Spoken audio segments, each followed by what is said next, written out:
يوم هم بارزون لا يخفى على الله منهم شيء لمن الملك اليوم لله الواحد القهار. L'univers suit son cours. Les hommes vivent leur vie comme si tout allait durer éternellement. Mais dans l'invisible, l'heure est proche. Puis, Allah décrète. L'heure est venue.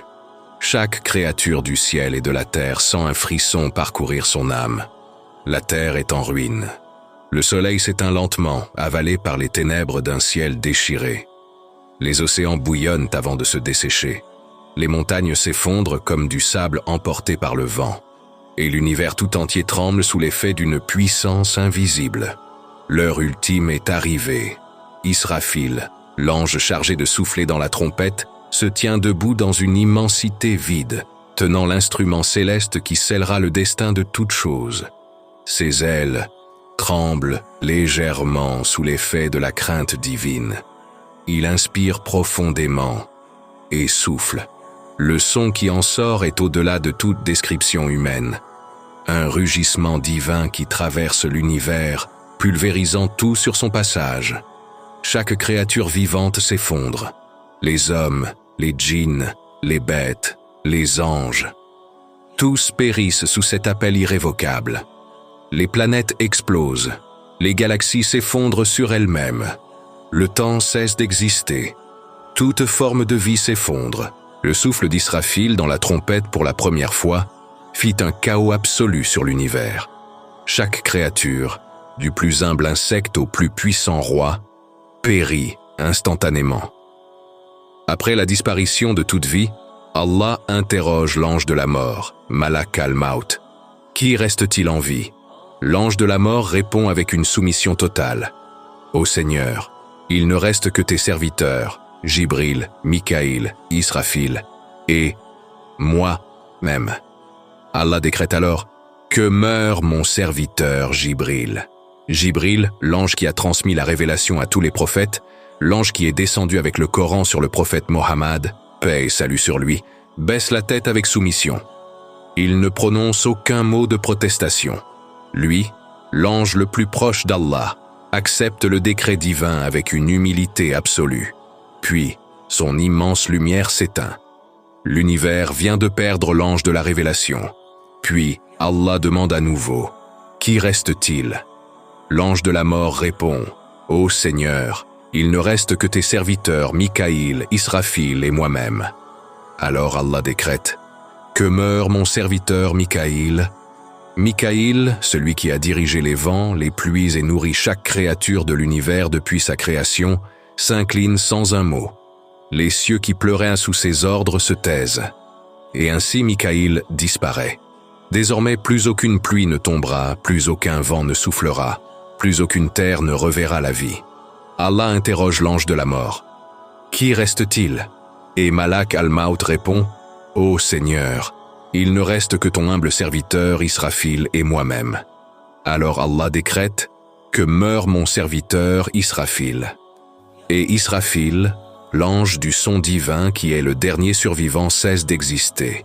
Non, il en reste un, celui qui depuis la création s'est emparé de millions, voire de milliards d'âmes humains, de bêtes, d'anges et de démons. C'est qui celui-là? Malak al-Maut, l'ange de la mort. Jamais il n'aurait imaginé être le dernier.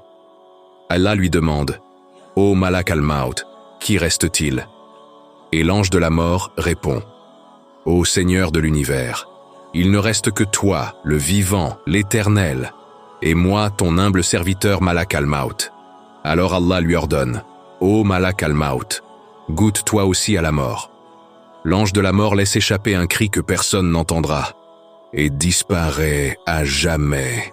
Oui, à jamais, car sa mission s'arrête là. C'est alors qu'une voix s'élève, une voix qui n'a plus d'écho, car il n'y a plus d'auditeur. À qui appartient aujourd'hui la souveraineté absolue? Un silence infini suit cette question. Il n'y a plus de roi, plus d'empereur, plus de conquérant pour revendiquer un quelconque pouvoir. Les nations ont disparu, les trônes se sont écroulés, et l'univers lui-même s'est dissous dans le néant. Allah répète une deuxième fois, « À qui appartient aujourd'hui la souveraineté absolue » Le vide demeure. Aucun être ne peut répondre. Alors, une troisième fois, Allah, dans toute sa grandeur, proclame « À qui appartient aujourd'hui la souveraineté absolue ?»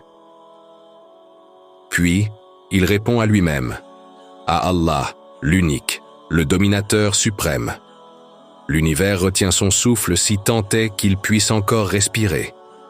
Il n'existe plus que le Créateur, le maître absolu de l'existence. Combien de temps s'écoule?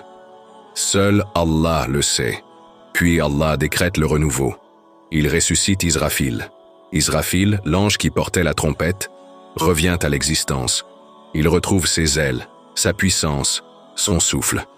Allah lui ordonne « Israfil, souffle à nouveau. » Cette fois, le souffle ne détruit pas. Il fait revivre. Les tombes s'ouvrent. Les âmes reprennent leur place dans leur corps.